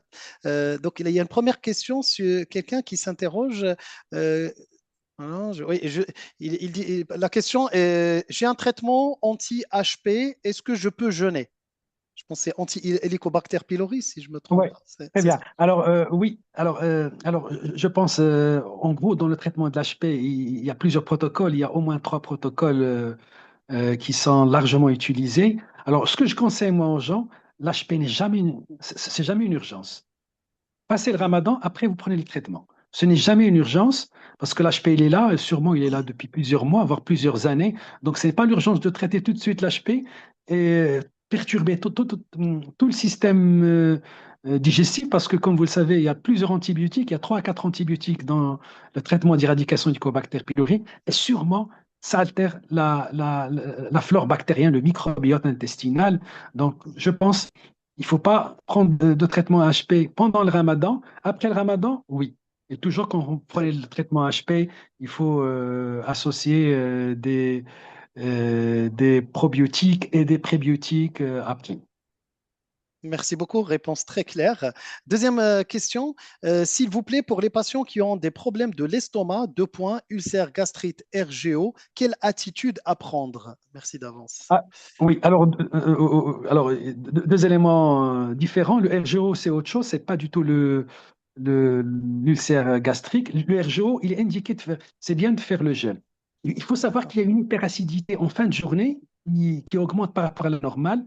Mais alors, c'est pour ça que ceux qui ont un RGO, alors, tout dépend bien sûr du RGO, c'est un RGO qui est invalidant, qui est résistant, ou c'est un RGO minime. Donc, ça, c'est un autre. Voler. Mais en gros, en général, quand on a le reflux, il faut prendre le sport et prendre éventuellement, s'il a l'habitude de prendre un traitement, prendre le traitement, les inhibiteurs de la pompe à proton, pendant le sport pour pouvoir assurer la journée. Parce qu'il faut savoir qu'en fin de journée, il y a une augmentation d'acidité. Il, il faut faire avec. Alors, il faut faire le jeûne. Alors, pour l'ulcère gastrique, quand il est à la phase aiguë, on peut autoriser l'alimentation, ne pas faire le ramadan, mais il faut que ce soit un ulcère gastrique actif, c'est-à-dire dans les 3 phases de l'ulcère, c'est-à-dire l'activité. Ça veut dire qu'il y a un vrai ulcère. Quand on a la gastrite chronique, non, il faut faire le jeûne. C'est différent. Alors, la gastrite chronique, il faut jeûner, c'est bien pour l'estomac, mais par contre, l'ulcère gastrique évolutif, on peut autoriser de ne pas faire le jeûne. Merci. C'est très clair et je pense qu'il y a une question, je dirais pas que pour Dr. Charqui, mais d'ordre global. Jusqu'où respecter le souhait de jeûner en cas de risque médical élevé? Je pense que c'est une question qui nous est tous destinée. Je pense que si quelqu'un veut Ouais. répondre. Alors, le risque médical, tout dépend de la pathologie, etc. Je n'ai pas très bien compris qu'est-ce qu'il veut dire par quel risque Bah, médical. Tout dépend de ce qu'il a. Donc, c'est pour ça qu'il faut aller se concerter vers son médecin traitant c'est lui qui saura bien répondre donner la bonne réponse. Oui, oui, je c'est pense vrai. qu'elle Et disait dans tous les que cas, oui, oui, je oui, pense que oui. le collègue ou la consoeur, ils ont déjà identifié des gros facteurs de risque, mais malgré cela, le patient persiste à jeûner, il a un gros souhait. Donc, je pense que notre rôle, il va rester toujours dans l'accompagnement, hein. Donc, quoi qu'il arrive, même Mhm. s'il y a des risques et que ça finit mal, on est obligé d'accompagner nos patients tout en nous expliquant à mesurer les risques, mais on sera toujours là. Ça, on ne peut pas dire qu'on va abandonner nos patients, mais je pense que ce travail-là de sensibilisation en amont mérite d'être dit et aussi le rôle de citoyen qui nécessite aussi qu'on l'accompagne pour qu'il consuite très très en amont. C'est pour ça qu'on appelle souvent, il y a une phase d'entraînement, Ayam al-Bayd, Shaban, 13, 14, 15. Parfois, c'est un moment d'entraînement pour voir un petit peu comment il est le risque, comment il est mesuré, comment on peut, s'il est réversible, pas réversible ou pas. Et j'ai une petite parenthèse, docteur Acharqi, pour la partie, je mets ma casquette d'oncogériatre en cancérologie, et je reste sur les seniors, hein, je parle des personnes, des jeunes. Une personne âgée en traitement actif sous chimiothérapie, moi, d'habitude, je ne le recommande pas de jeûner parce qu'on est dans un contexte d'hypercatabolisme. Le problème des personnes âgées, c'est quand ils perdent du muscle et c'est très difficile après, quand ils ont un traitement chimio, de ne pas avoir, d'être candidat à avoir des toxicités. Mais on est sur le cas par cas, mais souvent, quand quand ils ont 3-4 pathologies et sur un traitement actif chimiothérapie, d'habitude, je ne recommande pas de le faire tant qu'il n'est pas sorti de cette phase active, qui sont en rémission, là, il n'y a pas de souci. Mais sur cette phase active, on ne le recommande pas parce qu'on a souvent peur quand ils perdent du muscle. Là, on est candidat à avoir beaucoup, beaucoup de problèmes liés à la toxicité, voire même au traitement. Ça, c'est juste un petit partage Tout à que fait, je je suis tout à fait d'accord avec vous, c'est Ahmed. Merci. Je ne sais pas si Hamdi, c'est Taïeb, mon ami, cher confrère, quelque chose, parce que je pense qu'on a beaucoup aussi à apprendre de toi et nous enrichir de ton expertise et par rapport à ce qui a été dit aussi bien sur la santé mentale, sur la partie endocrino, gastro-entérologique et puis la personne âgée de façon globale. Quelque chose à partager avec l'auditoire avant de conclure. Aussi, il y a des questions. J'aimerais bien t'entendre, cher ami, ça fait longtemps. Marhaba, c'est un plaisir, cher ami. Voilà, donc Ramadan Khourjdid, on est ensemble discuter santé et Ramadan. Pardon, pardon. Je reviens. Juste la dernière question. Un patient devant un patient avec plusieurs facteurs de risque, que faut-il faire? Il faut respecter sa décision. Nous, professionnels de santé, on étale devant le patient les éléments pour l'aider à prendre la bonne décision pour sa santé. Et là, je reviens, je compare parce que sur le plan déontologique, sur le plan éthique, même quand il s'agit de grève de faim, la déontologie et l'éthique internationale, médicale internationale, veut qu'on respecte le médecin, respecte la volonté de la personne. Donc, pour le ramadan, pour le jeûne du ramadan, il faut respecter la décision des personnes, même s'il y a des contre-indications, il faut leur expliquer, il faut faire de son mieux pour les sensibiliser, mais jamais on ne peut imposer. D'ailleurs, c'est lui qui va jeûner, c'est lui qui va, ou il va rompre son jeûne, c'est pas le médecin qui va le faire à sa place. Maintenant, pour les questions de Ramadan, la SMSM avec A2G, on a fait des webinaires. Cette année, donc, on revient sur des sujets importants. Peut-être qu'on aura l'occasion dans les années à venir, parce que nous sommes en train de traiter, en tant que professionnels de santé, on ne parle que il faut jeûner, il ne faut pas jeûner. Les contre-indications, l'impact négatif sur la santé. Il y a un impact positif très important sur la santé, malheureusement qu'on n'arrive pas à mesurer, parce que jeûner, ça ne rapporte d'argent à aucun laboratoire. Donc, on ne fait pas d'études pour voir l'impact positif du jeûne, que ce soit thérapeutique, que ce soit religieux ou autre. Deuxièmement, parce qu'il y a plusieurs types de jeûnes. Dans le ramadan, c'est un jeûne religieux. Sur le ramadan et santé, il y a beaucoup d'impact positif du jeûne sur la santé. Seulement, pour nous, en tant que professionnels de santé, il faut qu'on explique aux gens quand est-ce qu'il ne faut pas jeûner, quand est-ce que le jeûne du ramadan pose problème.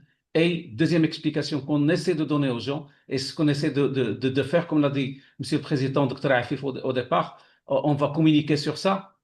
La deuxième question, c'est non seulement quel est l'impact positif, mais comment profiter du jeûne. Parce que dans le ramadan, il n'y a pas que le jeûne, il y a tokos, les habitudes, mghribiya, arabiya, islamiya, toutes autres choses. Donc, ce qu'on mange, ce qu'on fait, comment on dort. Tous ces tokos, ces habitudes, ils peuvent interagir négativement avec les bénéfices, l'impact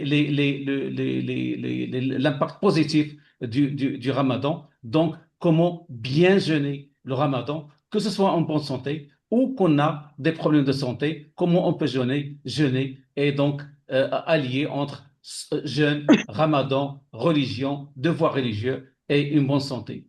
Merci, Hafedi. Merci tout le monde. Merci Merci, beaucoup. Dr Hamdi, pour cette intervention. Voilà, il y a une question. Je pense que le Dr Abaho est avec nous pour y répondre.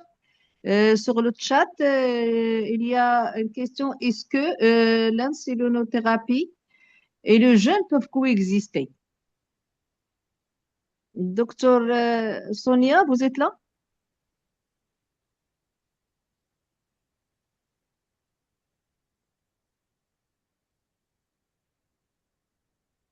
Je pense qu'il n'est pas avec nous.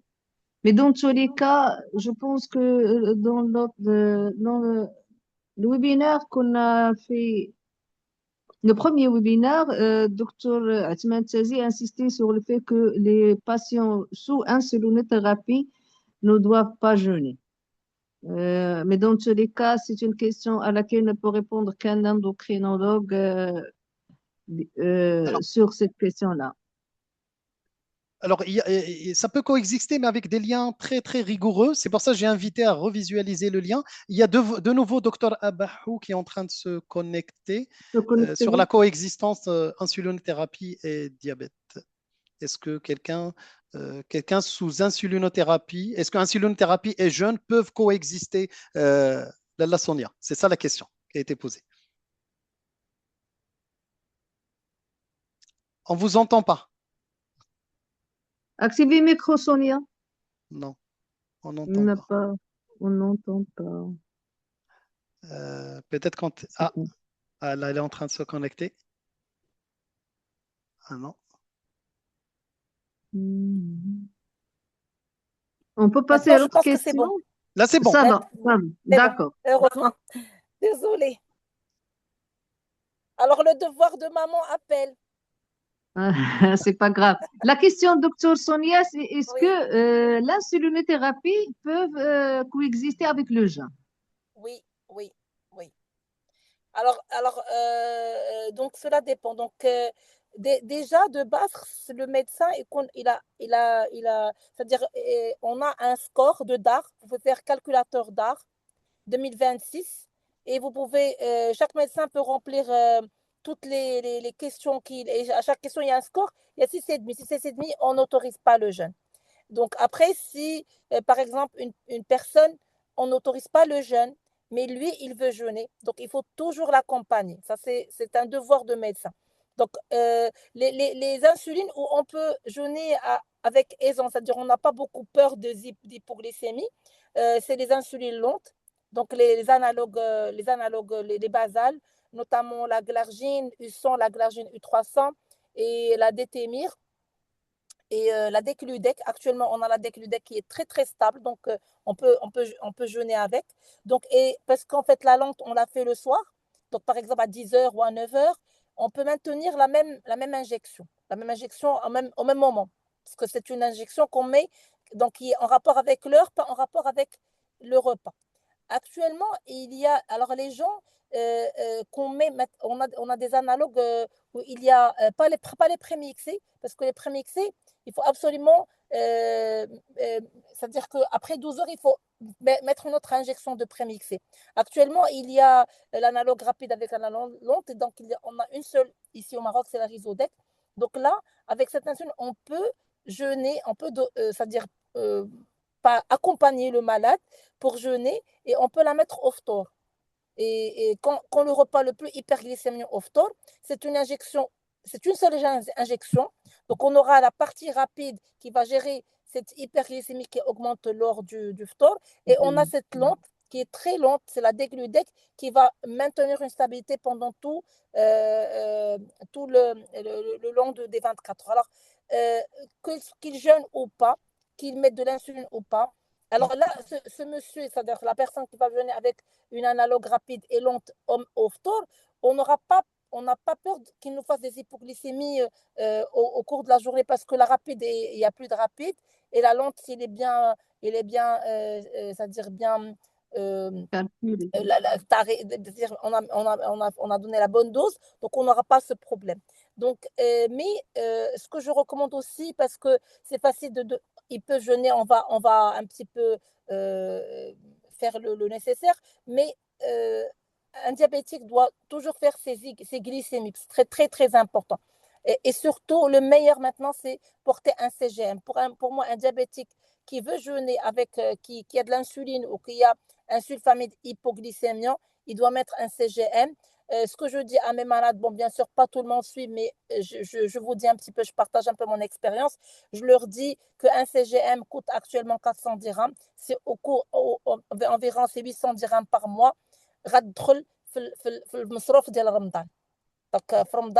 Donc, il faut, comme c'est nécessaire de prendre tous les aliments qu'on achète, les fruits, etc. Donc, في المصروف de Ramadan parce que comme ça, il va jeûner en toute sécurité. Donc voilà, je ne sais pas si j'ai répondu à la question. Alors bien sûr, Merci. C'est clair. actuellement même les diabètes donc je dis actuellement il y a des centres, c'est-à-dire toujours si le malade est demandeur, même ceux qui mettent de l'insuline rapide, on peut on peut les aider à jeûner, mais avec des pompes à boucle fermée. Donc il y a des centres ici au Maroc qui peuvent aider ces patients-là à jeûner. Bien sûr qu'on ne recommande pas le jeûne, ça c'est dans un esprit d'accompagnement. Merci, docteur Sonia, pour ces éclaircissements. Je pense qu'on a répondu à la question de notre assistant et je pense qu'on n'a pas d'autres questions sur le chat.